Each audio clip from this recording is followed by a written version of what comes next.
landmark prisoner swap deal between the United States and Venezuela, the United States has released an ally of Venezuelan President Nicolas Maduro in exchange for 10 American detainees and a fugitive dubbed Fat Leonard. Now, the deal was brokered by the Gulf state of Qatar. Venezuela has handed over a fugitive named Leonard Francis, the man at the center of the U.S. Navy's biggest ever corruption scandal. Leonard Francis, also known as Fat Leonard, is a Malaysian defense contractor.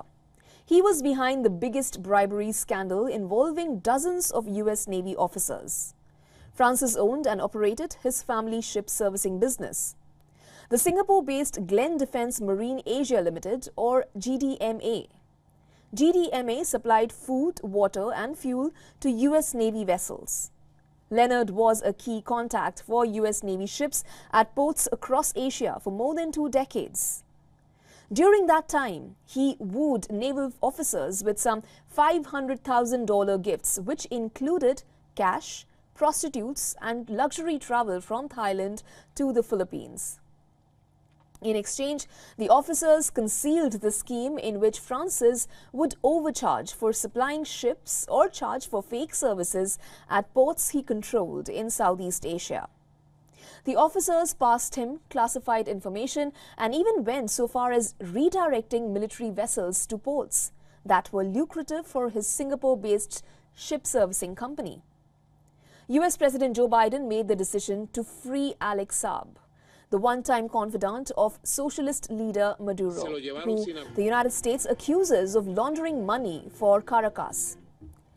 Alex Saab, a close ally of Maduro, was taken into custody in 2020 when his private jet touched down in Cape Verde for a refuel. The entrepreneur has been at the center of accusations involving kickbacks, massive corruption, and hoarding black money using a government corruption scheme. According to the United States Justice Department, Saab and his associate transferred more than $350 million to foreign accounts. Saab built prosperous businesses in Colombia's textile industry.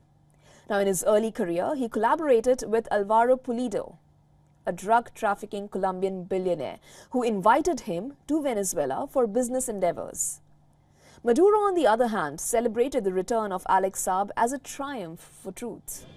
Saab thanked the Venezuelan leader and said that today the miracle of freedom, the miracle of justice, has become a reality. Asked about a deal to release an ally of President Nicolas Maduro in exchange for prisoners in Venezuela, this is what President Biden said. Listen.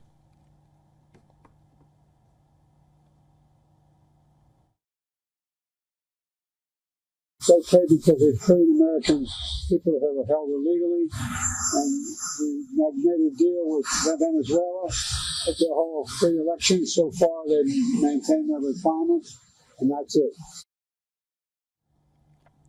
The White House named 4 of the freed Americans as Joseph Cristela, Evelyn Hernandez, Gerald Kennemore and Sabwa Wright. Among those freed were former U.S. soldiers Luke Alexander Denman, Aaron Berry, who were serving 20-year sentences for a botched armed invasion into Venezuela in 2020.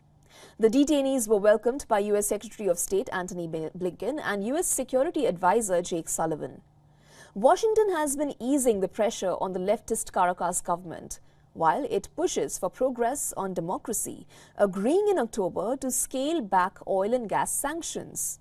The deal represents the Biden administration's boldest move yet to improve relations with the major oil-producing nation and extract concessions from the self-proclaimed socialist leader Maduro. Well, for more on this, our correspondent Susan Tehrani has sent us this report.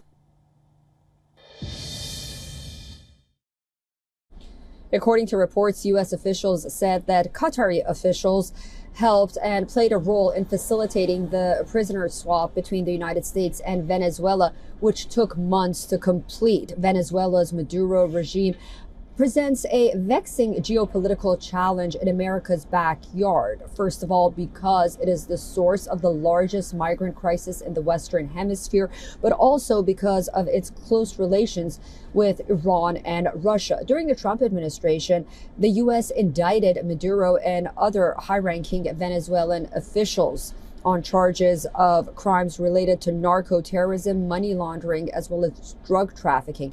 In October, Venezuela agreed to open its 2024 presidential elections to opposition candidates, a step the U.S. welcomed. The first step in that deal was to be completed by November 30th.